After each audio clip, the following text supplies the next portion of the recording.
शमशान में बैठा हुआ हूँ। महाराज जी क्रियाएं कर रहे थे, उसके बारे में हम जानेंगे। और बहुत सारी जो लेडीज हैं उनको जो प्रॉब्लम होती है कि जैसे कई बार ऐसा कहा जाता है कि जैसे लड़कियों के साथ जो है भूत प्रेत जिन ये जो होते हैं सेक्स करते हैं, क्या महाराज ये सच है?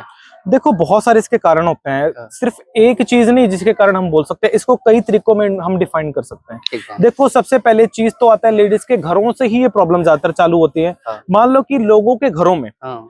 कोई व्यक्ति, कोई छोटी उम्र का मान लो कुंवारा लड़का अगर चला जाए, ठीक है। तो लोग अगर उसकी पितृ मुक्ति ना करवाएं, प्रेत मुक्ति उसकी ना करवाएं, पिंडदान ना कराएं, नारायण बलि इत्यादि कोई क्रिया ना करवाएं, तो कल को ना घर के आने वाले भोग के साथ वो ऊत पितर की श्रेणी में चला जाता है। वो पितर प्रेत योनि में जब चले जाए तो वो प्रेत योनि में आकर के भी उनके साथ जो है संबंध बनाते हैं। सेकंड इसका रीजन क्या होता है, वो होता है उन लेडीज का जिनका ऑरा वीक होता है। अच्छा। मान लो कि जो छोटी छोटी बातों पे जो लेडीज ज्यादा मतलब इमोशनल ज्यादा हो जाती हैं या किसी के साथ ज्यादा हर्टली कनेक्टेड हो जाती हैं, उनके साथ ये प्रॉब्लम ज्यादा होती है। मान लो कि अगर वो कोई परफ्यूम लगा के या फिर अपने पीरियड्स टाइम में या मेंसेस टाइम में शमशान के अगर बाउंड्रीज को क्रॉस आउट कर ले, या फिर किसी ऐसे व्यक्ति की वहां पे क्रिमेशन हो रहा हो, मान लो कि जो जहर खा के मरा हुआ हो, या फिर किसी का जिसने हैंग कर लिया हो किसी ने, या फिर वो ड्राउड हो गया हो, मतलब पानी के अंदर मतलब डूब गया हो, है ना। अगर कहें तो जो नेचुरल मौत जो होती है उससे पहले मर जाना, उससे पहले अगर वो चले जाएं तो वो उनके साथ वो चीजें हो जाती हैं, क्योंकि उस जगह के ऊपर उनका ऑरा वीक हो रहा होता है। ठीक है। आपने बशर्ते ये चीज आप नोट करो कि जिस जगह के ऊपर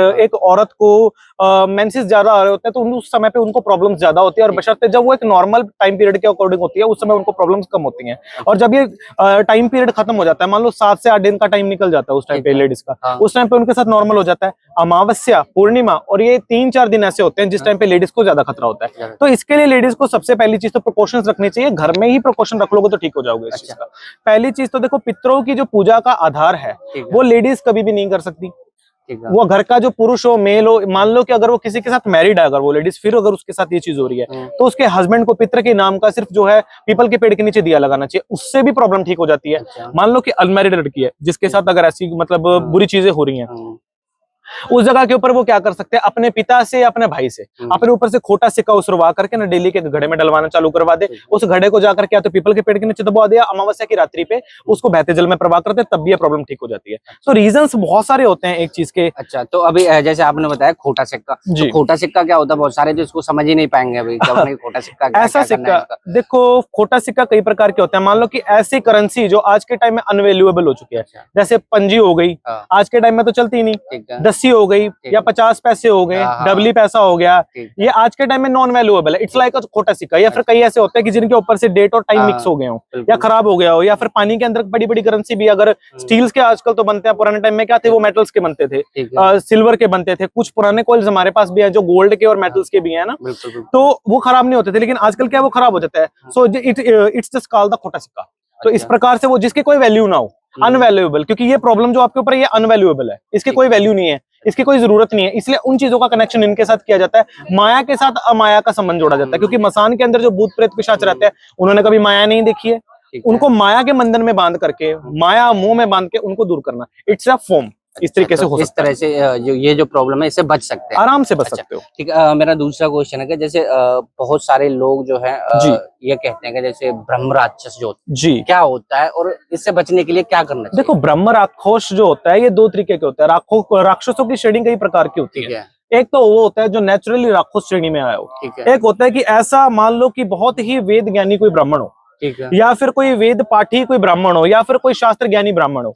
मान लो कि अगर उसकी मृत्यु अकाल हो जाए, ठीक है, या फिर कि गांव में बाढ़ आ जाए, उसमें अगर कोई ब्राह्मण की मृत्यु हो जाए, या फिर कोई वेद पाठी ब्राह्मण उसका कोई मर्डर करवा दे, तो उस समय पे उस ब्राह्मण का दाह संस्कार का आदेश नहीं होता, क्योंकि ब्राह्मणों का दाह संस्कार का आदेश तब होता है, स्पेशली जो कौल ब्राह्मण होते हैं और गौड़ ब्राह्मण होते हैं, इनमें ये चीज ज्यादा होती है। उस टाइम पे जब उसकी कोई गति ना हो, मान लो कि अब भगवान ब्रह्म ने उनकी जो आयु है वो 100 वर्ष की लिखी हुई है, और मैं अपने आप को खत्म कर लूं 25 साल की आयु में, तो मैं 75 साल कहाँ जाऊंगा? तो इस तरीके की जो एंटिटीज होती है ना तो वो मतलब प्रेतों की योनि में जाते हैं, ना पिशाचों की योनि में जाते हैं। दिस इज कॉल्ड द ब्रह्म राक्षस। वो राक्षस की श्रेणी में चले जाते हैं, क्योंकि उनका ज्ञान भी उनके साथ जा नहीं रहा होता। उस समय ज्ञान को छोड़ के जाना पड़ता है। अगर आप सिद्धि साधना आप करते हो, आप अपने साथ इसको नहीं ले जा सकते। ये पहला इसका फॉर्म होता है। ये संसारीकरण के लोगों के भले के लिए होती है। शमशान की जो साधना होती है समाज के लोगों के कल्याण के लिए होते हैं। इसमें किसी भी जीव मात्र का अनिष्ट या किसी भी जीव मात्र का बुरा नहीं छुपा होता। इसलिए जो ब्राह्मण भी एक पूजा कर रहा होता है तो वो समग्र ब्रह्मांड का कल्याण करने के लिए माँ भगवती से प्रार्थना करता है कि हे जगदम्बे, जो इस ब्रह्मांड में इस समय जो भी यहाँ खड़े हैं सबका कल्याण करना, जिसका जो भाग है वो सबको मिले, ताकि सबके जीवन में समस्या जो है दूर हो सके। और सबसे बड़ी बात, इसका आधार क्या होता है कि जगत कल्याण। जब वो जगत कल्याण की भावना के आधार पे होता है और किसी कारण से अगर ये चीज हो जाए, तब उस समय पे ये एंटिटी जो बनती है, इट इज कॉल्ड द ब्रह्म राक्षस। और ये ब्रह्म राक्षस का जो वास होता है, ये नीम के पेड़ों के ऊपर, डबावली के पेड़ के ऊपर, या फिर करंजा के पेड़ के ऊपर, इस प्रकार के कई जो है पेड़ हैं जिनके ऊपर इनका वास होता है। नागफनी के पेड़ के ऊपर इसका वास होता है। तो इस प्रकार की जो एंटिटीज है, इस प्रकार से जो है उसमें आती है। एक क्वेश्चन और, जैसे कि आजकल बहुत ज्यादा चल रहा है चलन में कि जो अघोरी है जी, भैरवी साधना को लेके बहुत ज्यादा चलन है, और क्या है इसका, क्या मतलब बहुत सारे साइड इफेक्ट भी हैं, गलत यूज भी कर रहे हैं, कुछ लोग अच्छा भी कर रहे हैं, तो जो गलत कर रहे हैं उसके बारे में क्या कहना है? देखिए, भैरवी साधना कोई छोटी साधना नहीं है। ठीक है। शमशान साधना, इष्ट साधना, गुरु साधना है ना, शव साधना के उपरांत भैरवी साधना आता है। और भैरवी साधना कॉन्सेप्ट कोई आसान नहीं है। लोग इसको एज अ सेक्स से जोड़ते हैं, but this is very wrong. मतलब इंसानों को क्या है, ऐसे तो घर घर में क्रियाएं हो रही है, रति क्रिया हो रही है। देखो, इस क्रिया से तो सब निकले। अगर हमारे माता पिता ने किया तो हम पैदा हुए, आपके माता पिता ने किया तो आप पैदा हुए। ब्रह्मांड में कोई अछूता नहीं है इस चीज से। तो अगर लोग इस चीज को भैरवी पूजा से जोड़ने चालू हो जाए, तो फिर भैरवी पूजा में और संसारीकरण में वैल्यूएबल क्या रह जाएगा? कुछ भी नहीं रह जाएगा ना। भैरवी पूजा इज कॉल्ड, अगर आप यहाँ हो, आपकी वाइफ इस समय मथुरा में आपके घर पे बैठी है, ठीक है, अगर आप इस समय बैठ के ध्यान करते हो, मानो जाप करते हो इस टाइम पे, उस समय वो बैठ के वहां जाप करते हैं, उसके इंस्टीट्यूट उसको बता देते हैं कि इस समय आप जाप कर रहे हो। अच्छा। आपके दिल कितनी बार धड़कता है उसकी संख्या, आपने कितनी बार मंत्र जाप किया उसकी संख्या, है ना, और उस टाइम के दौरान आपके दिल के ऊपर खून की कितनी बूंदें गिरी, इसकी संख्या। जब तक साधक साधकी की एक नहीं हो जाती ना, तब तक वो साधक भैरवी पूजा के योग्य ही नहीं हो सकता।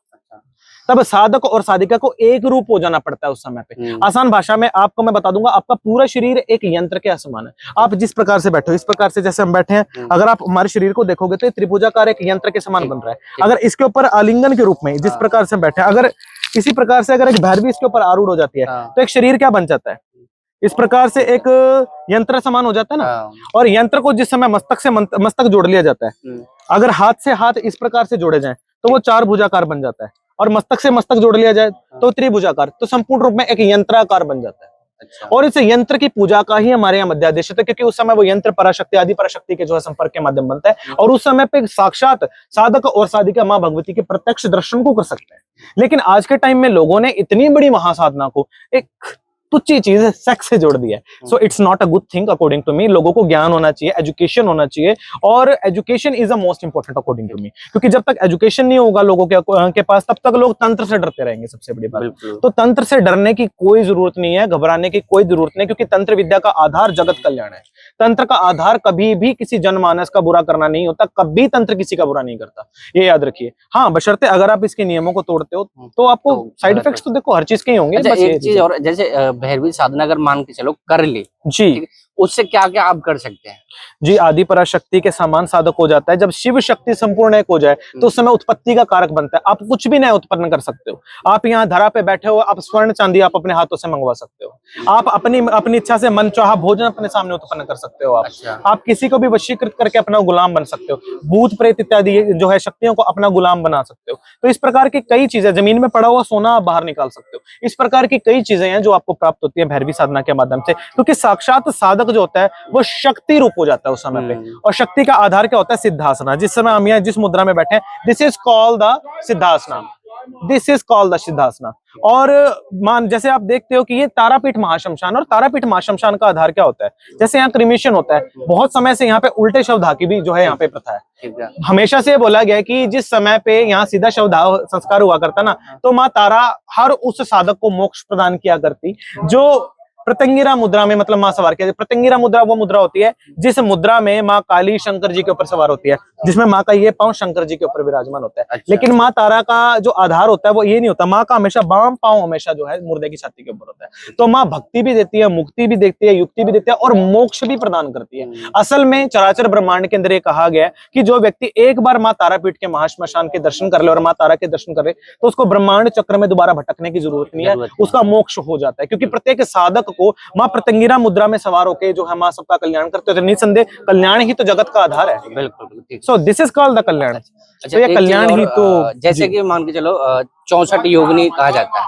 जी। तो क्या है 64 योगिनी? योगिनी शक्ति जो होती है वो योग के ऊपर अधिष्ठित होती है। शक्ति के साथ शक्ति की गणिकाओं का आधार विशेष होता है। हाँ, मान लीजिए कोई शक्ति है, आप हो, आपके साथ आपके फॉलोवर्स हैं, राइट? ठीक है। आपके फॉलोवर्स वही रिएक्ट करेंगे जो आप करोगे। बिल्कुल और बिल्कुल, शक्ति की योगिनियां वो होती हैं मूल रूप में, ठीक जो है। शक्ति के साथ युद्ध कला में निपुण नारियां होती हैं। ठीक है। अनेक नारियां जो होती हैं वो डाकनी की श्रेणी में भी जाती है और योगिनी की श्रेणी में भी जाते हैं। माँ की कई साधिकाएं होती हैं जिन्होंने निरंतर जीवन भर माँ की आराधना किया और अंत माँ से प्राप्त किया, हे जगदम्बे मुझे तेरी शरण ही चाहिए, हाँ, मुझे इस ब्रह्मांड में कुछ नहीं चाहिए, इस ब्रह्मांड की सब चीजें निरर्थक हैं, व्यर्थ है, मुझे कुछ भी नहीं चाहिए, हमें किसी जानू ना, मैं कुछ नहीं जानता माँ, मुझे सब तेरे चरण चाहिए। उस समय जब साधक संपूर्ण रूप में माँ को समर्पित हो जाए और अपने प्राण तक जाए, तो इस प्रकार की जो नारियां होती है वो योगिनी आधार बनती हैं और मृत्यु उपरांत माँ की सैनिकाओं में जो है वो शामिल हो जाती हैं।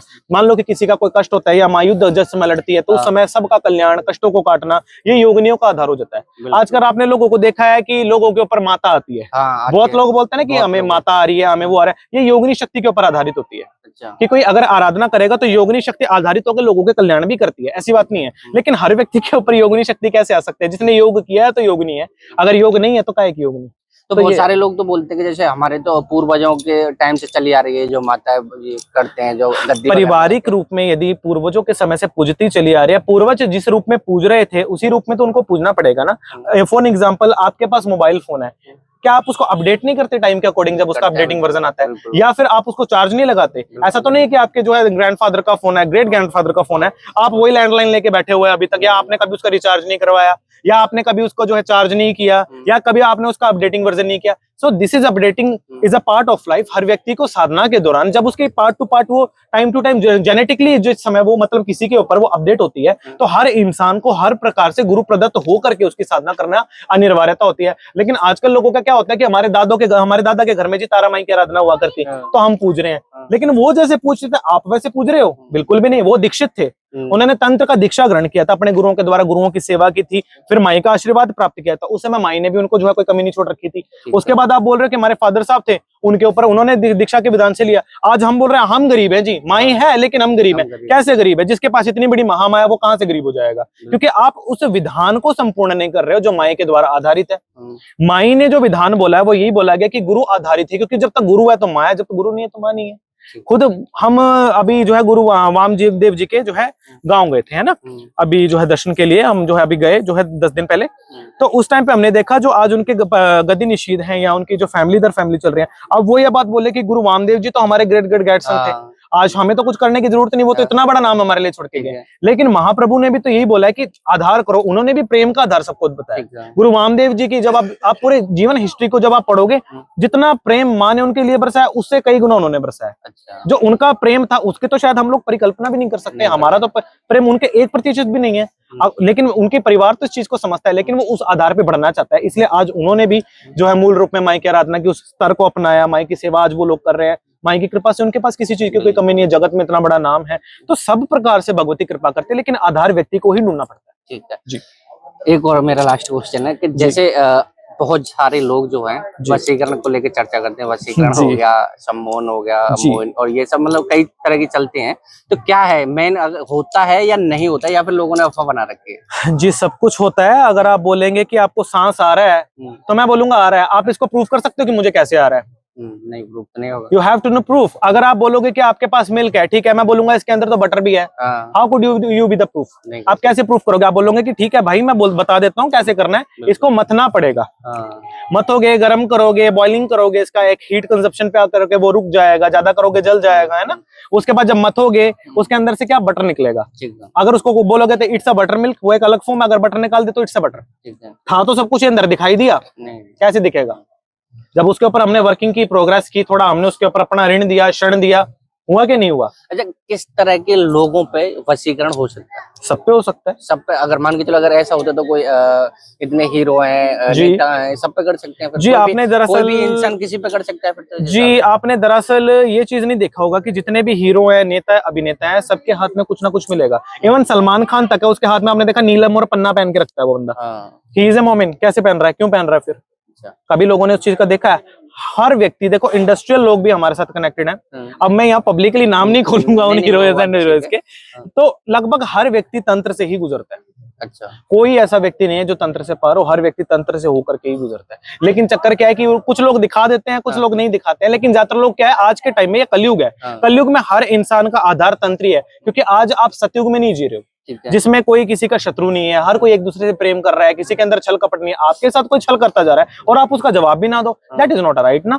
इसका मतलब ये थोड़ी है कि आपकी प्रॉपर्टी अगर आप कागज आप इसके हाथ दे दो, ये बेच के आपको सड़क पे ले आए, दिस इज नॉट अ वे ना। तो आज के टाइम में हर व्यक्ति को ही तंत्र का आधार करना पड़ता है, क्योंकि तंत्र वैदिक परंपराओं से चलता हुआ नहीं आ रहा है, तंत्र इससे भी परे का शिव शक्ति के मुख से है और ये चलता ही आ रहा है। टाइम के साथ इसकी अपडेटिंग भी होती चली गई, जैसे शाबरी मंत्र है समय के अनुसार, बुगाट मंत्र है ना, समय के अनुसार वैदिक मंत्र है, तांत्रोक्त मंत्र है, इसी प्रकार से कौल मंत्र है ना, पुरस्कार मंत्र है। तो समय समय अनुसार अपडेट होती चली गई तंत्र की, क्योंकि देखो कलयुग के टाइम में हर व्यक्ति का शत्रु है। ठीक। अच्छा, ये हो गया वशीकरण हो गया। अब इसके बिल्कुल विपरीत बात करेंगे कि मारण क्रिया हो गई जी। ठीक है, क्या ये होती है? अगर होती है तो फिर मतलब हर किसी पे करा सकते हैं? देखिए हर किसी पे करने का आधार ये नहीं होता, ऐसे तो जो है आपके पास जो है वेपन भी है, हाँ वही तो, पिस्तौल भी है आपके पास, आप इन सबको क्यों नहीं मार देते फिर आप? क्योंकि आपको पता है कि आपकी रिस्ट्रिक्शंस यहाँ तक है, आपकी लिमिटेशंस यहाँ तक है। अगर आप इसको क्रॉस ओवर करोगे तो वो आपको रीबैक करेगी, बैक करेगी ना। तो उसी प्रकार से अगर आप मारण करते हो किसी का, तो आपको शांति थोड़ी मिल सकती है। आप किसी को मार रहे हो तो आपको भी किसी ना किसी को परिवार में अपने मारने लायक पहुंचाना पड़ेगा ना। आप बोला टिट फॉर टैट, तंत्र का ये हिसाब होता है, एक हाथ से अगर आप दे रहे हो तो दूसरे से आपको लेना भी पड़ेगा। आप चाहते बहुत कुछ हो, आप इन्वेस्ट कुछ भी नहीं करना चाहते। एक बीज लगाते हो, आप इतना टाइम तक सेवा करते हो, हल चलाते हो, पानी डालते हो, आप वेदर के कंडीशंस का ध्यान रखते हो, उसके बाद 6 महीने वेट करते हो, तब जाके वो फसल देती है। ऐसा हो सकता है कि एकदम से आपने बीज लगाया, बोल रहा है चल उठ, चल अभी क्या अभी फल दे, इज दैट पॉसिबल? नहीं। तो हर चीज का अपना एक समय और लिमिटेशंस होती है, और ये क्रियाएं जो है, मारण क्रिया है, ये किसी का बुरा करने के लिए नहीं होती। ये होता है किसी को बीमार कर सकता है, आप कृत्या छोड़ के किसी को बुरा कर सकते हैं, लेकिन बशर्ते उससे 10 गुना ज्यादा आपके लिए भी तैयार रहो।